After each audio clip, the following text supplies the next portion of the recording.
Are you thinking about moving to Coeur d'Alene, Idaho? If so, you may also want to consider St. George, Utah. Maybe you've never heard of it. Maybe you have thought about it, but you don't know much about it. So let's compare the two cities right now. And the reason why I chose Coeur d'Alene to compare it to St. George is because during the COVID years, when real estate prices just shot up so high all over the country, not just here in St. George, but all over the country, actually, Coeur d'Alene and St. George were the two cities in the United States that shot up the most percentage-wise. So the real estate here just went on fire, and it did in Coeur d'Alene as well. So you may have heard of Coeur d'Alene, you may be thinking about it, but watch this video. You may consider St. George. You may have never considered it before, but maybe just maybe, you might want to move out here.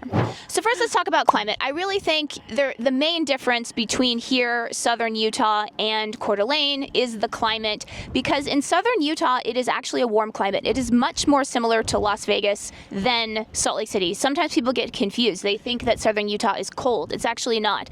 We're very similar to Las Vegas in that we have very hot summers and we have very pleasant winters.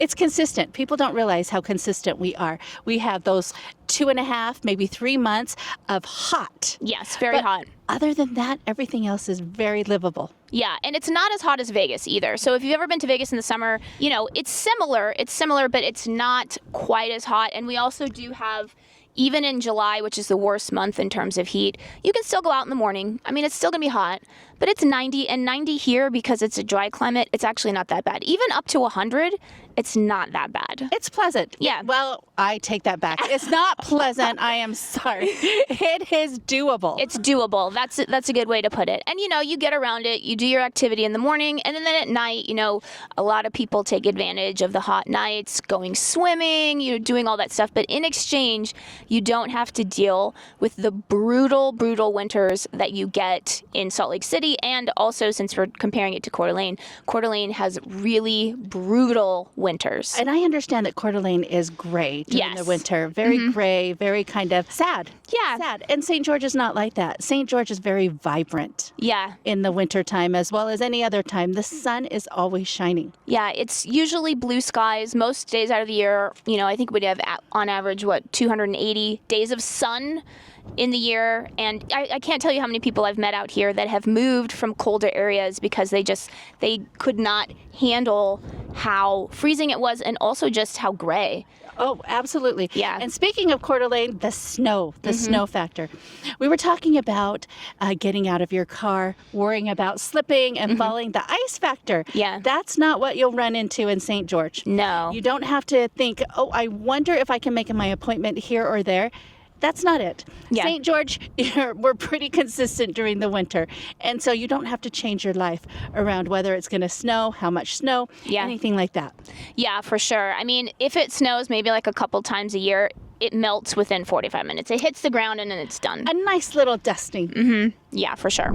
So before we continue, let's introduce ourselves. My name's Courtney Dezad. And I'm Sue Halterman. And if you are thinking about moving out here to beautiful southern Utah, beautiful St. George, yes, behind us, that is not a green screen. It is not. It is real. If you're thinking about moving out here to beautiful St. George, don't forget to call or text that number right there. Either Sue or Dustin or Sean will talk to you. They will either talk to you right away or call you back, or you can email, so don't forget to reach out to us. Now let's talk about economies, right? So obviously what's interesting is that St. George and Coeur d'Alene are very similar in terms of population size. In terms of the metro area population of St. George is about 200,000.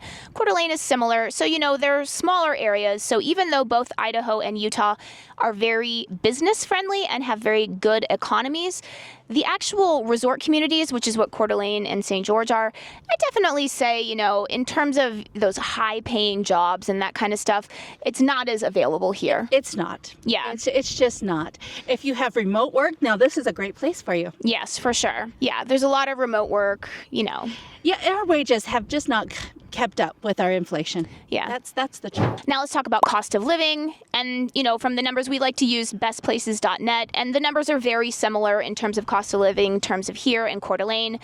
Very similar in terms of, taxes, prices, and then the real estate prices, both here in Coeur d'Alene, similar in that it's above average, but it's not, exorbitant or anything like that. You know what I've heard about St. George, too, is the access to St. George. You fly into St. George, it's very easy. It's very easy to get around. But you fly into Las Vegas, that's what I mean by access. It's really easy to get a very inexpensive flight to Las Vegas, and then you drive north 2 hours, and you're here. Very easy access. Yeah. And then in terms of price, you like to describe St. George as the cheapest, nice place left to live. Yeah. Yeah, because it's a resort community. I mean, it's a desirable place to live, so it's going to be higher than average, but not much. I mean, I feel like the value is kind of insane. And when I say cheap, it's got a bad connotation, that cheap. Yeah. I mean, great value. Cheap. Yeah, I need to insert a different word for cheap there, but I don't mean it to look cheap or be cheap. It is beautiful. Yeah. It is really good value that you just get when you get here. Yeah, the quality of life for the price, to me, it's really hard to find a place like St. George. To have it all. Yeah. Now let's talk about healthcare. So one of the great things about St. George is that Utah itself, so the state of Utah, has very highly ranked healthcare in terms of, whatever list you're looking at, Wallet Hub, U.S. News and World Report, Utah usually ranks very, very high. And then St. George itself has a great hospital here, a very highly ranked hospital in terms of the state of Utah. Absolutely. And in terms of location, it's centrally located. When I was talking to a friend of mine that was talking about healthcare in St. George, she loved it because we're within 15 minutes of the hospital, wherever you are, pretty much in St. George. And it wasn't like she had to make an appointment that was an hour and a half away from her across town. Yeah, and that's another thing. I mean, it's nice here that it's still, it's a relatively small community, and the traffic, I know a lot of people that have lived here for 30 years, they complain about the traffic, but it's nothing compared to some of those big metro areas. I mean, my sister lives in Dallas, and to get from one place to another, it's 2 hours sometimes. Right. Yeah. So as far as traffic, buffer in maybe 8 to 10 minutes. Yeah, I would say our traffic means it'll take 10 minutes longer. That's about it. Yeah, for sure. And then sometimes people, they wonder about politics. You can check for yourself. Utah's a red state. Idaho's a red state. I mean, yeah. I would say that, the culture here is pretty like live and let live, I would say. People kind of just mind their own business, and they really don't care what you're doing as long as you're not, infringing on their rights. And I don't feel like there's a lot of talk about what you affiliate, how you affiliate, any of that. No, I think it's a very live and let live community. Like, people just kind of don't care, right? They kind of mind their own business. Too busy living. Yeah, too busy living, for sure. They're too busy enjoying the outdoors and going and doing fun things. Exactly. And maybe it's, too much to be happy about. Yeah, it's too, the sky is so nice and blue. Why do you care, what your neighbor's doing? Exactly. Well, your neighbor's probably gone. They're probably in their RV somewhere. Or they're probably hiking here somewhere. Yeah. Now let's talk about nightlife. St. George got limited nightlife. Of course, we do have Vegas, which is an hour and 45 minutes away. And that's all the nightlife anybody could ever need. Yeah, that's the world capital of nightlife. So, my husband and I, we're big foodies. We love, love, love, love food. And I would say the food restaurants are limited here. Very limited. Yeah, but what's nice is that we can go down to Vegas and get truly any restaurant you want is in Vegas. So Vegas is a day trip. Oh, it's a day trip, or if you need to drop something off and come right back, it's so easy to do. Yeah, it is. We go to Vegas all the time just to eat. So exactly. And, we go to Vegas to pick people up from the airport. That's true. It's just really easy to do. It's not a big deal. No, yeah. So that's one plus, I would say, about... I think it's a plus. Yeah. To live so close to everything that you might want an option to do. Yeah. The high-end dining, or I love sushi. I don't know, I could get some hate for this, but I don't really think there's very good sushi in St. George. So if I'm really craving sushi, I'll go down to Las Vegas and get some good sushi. There is grocery store sushi. Say that fast. Say that fast, Courtney. Grocery store sushi. Yeah. That a lot of people do here, but yes, there is not. If you love sushi, there's not too many, but we're getting lots of new places. We are. It is getting more and more restaurants, for sure, more options. I understand from a foodie friend of mine is he thinks that we are on the cusp of great food coming soon. Yeah, I mean, I think there are definitely some places. It's just, there's probably going to be 2 or 3 restaurants that you always go to. Yeah, for sure. Now let's talk about golf courses. So St. George and Coeur d'Alene both are famous for their golf courses. St. George, we have the Black Desert Resort that's opening up very soon, and it's going to have a PGA tournament there. Does Coeur d'Alene have one? I don't know. I mean, I'm not a golfer. We'd have to ask Dustin, Yeah, right? we'd have to ask him. Yeah, Dustin, Sue's husband. He's the golfer in our little team. So. He's the golfer. He's the pickleball person. Yeah. Yes. He knows about all the sports. Yeah.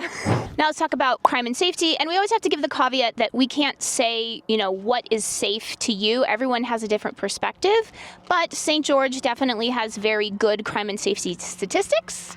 Absolutely. When I'm Googling a place, I always want to know if I can go out at night, if I can walk from my hotel to the downtown. Mm-hmm. That's not a problem here in St. George. Yeah. I mean, of course, anecdotally, I've never actually felt unsafe here. Exactly. And things do happen. They do happen, but it's not where they're consistently happening that it's a buzz around town. Yeah, for sure. Now let's talk about the great outdoors. I mean, obviously, if you're thinking about Coeur d'Alene, you're probably thinking about the great outdoors. And St. George has that in spades. I mean, Utah is one of the greatest states for the outdoors. Not that Idaho isn't as well, but it's just, there's so much available here right at your fingertips. I mean, just behind us right here is Snow Canyon State Park. It is absolutely phenomenal. When we were filming this video, we saw people on horseback, we saw people on their mountain bikes, hiking, and it's just so nice all the time. Even in the blazing hot summer in July, we've come out here, taken our kids for a hike in the early morning. It's just so nice. And then we are very close to Zion National Park. About 45 minutes away is Zion. And then we have the Pine Valley Mountains, so you can go from the high desert climate to the alpine climate within 45 minutes. And then, of course, you also have Cedar Mountain, which has great world-class skiing as well. That's about an hour and a half away. We are so well located. Yeah, for sure. And then, of course, if you want to go skiing in Park City, you can drive up there. It might take you, in the winter, like 6 hours, I'd say, to get there, if there's no snowstorm on the road, right? You know what, Courtney? We haven't mentioned fishing. Oh, yeah. We have reservoirs. We have 3 really good reservoirs around here, all within 20 minutes of each other, our reservoirs. And we also have community ponds, which is awesome for fishing. Yeah, it's just there's so much great outdoors around here. It's just hard to describe. I mean, when you drive around town, you see how many people have 3-car garages plus RV garage, because people just love the outdoors. They have their toys. That's why people live out here. ATV riding. Mm-hmm. Yeah, a lot of that going on. And so like Courtney said, we were just here and there was horses. People were taking their horses here. So we are city and we also are rural enough to have horses. Yeah, it's kind of the perfect little area in that it's big enough where your day-to-day needs are met all the time, but it's still a small community, right? You still have that slower pace of life. And you know what? I think, Courtney, our viewers might be thinking, is this too good to be true? You just have to come. You have to come out here and experience it for yourself. Yeah, for sure. And then let's talk about schools. So Utah is very highly ranked in terms of its education outcomes, ranking from preschool all on up to university. It's a wide range. There's a variety. My kid my little girl goes to a charter school, and my son goes to a career tech high school, which is just so awesome. And the public schools are just as well too, but we have a variety. And there's also lots of homeschooling here too. There's also a very large language immersion community here. There's a lot of public schools here that have either Spanish or Chinese or Portuguese. So if that's something that you're interested in, that's available here as well. And we have a university. Let's not forget our university, Utah Tech University. And this year we've got our first doctorate program. Oh, cool, yeah. Cool. Yeah, it's definitely rapidly growing Utah Tech, so that's fun as well to see that. And then we also have Dixie Tech, which is a community college up on Tech Ridge, so yeah. Which is so awesome. I know my son's friend, he's going to be taking electrical school. Oh, okay, cool. It really has a lot of great trades that you can learn. My husband's best friend, his son was learning welding there as well. So I think that's so awesome. So it's not the traditional 4-year college, it's a trade school, which is so awesome. I also just learned that our neighbor is going to pilot school. Oh, wow. Up here at Tech Ridge. Oh, wow, that's awesome. Okay, and then let's address, a big question that people have, kind of the elephant in the room. You can check for yourself. You can see the statistics for yourself as public information. But of course, there's a large population of people in Utah and St. George that are members of the Church of Latter-day Saints, and people often wonder, what is it like to live in a community where there's a lot of people in that church? And I know, of course, it's anecdotal, but I found that nobody cares, I would say. I think nobody cares. Yeah. I was a former LDS, or former Church of Jesus Christ of Latter-day Saint members. And this was 10 years ago. This was 10 years ago when we decided to do our own thing. And I absolutely don't think we care too much. No, Nope. I've actually literally had zero issues. And when we moved out here, that was the first thing that I asked my husband's best friend, who's lived out here for, years, raised his kids out here. And he was like, yeah, I never had a problem. So I kind of... Yeah, I don't think so. In fact, about 10 years ago, it was a thing that I thought, are we committing social suicide here? Are people going to refuse to have their kids play with our kids? I don't feel like that at all. No, it's literally like never been an issue for me. And remember, if you are thinking about moving out here to beautiful southern Utah, to beautiful St. George, Utah, don't forget to call or text that number below, or you can email us.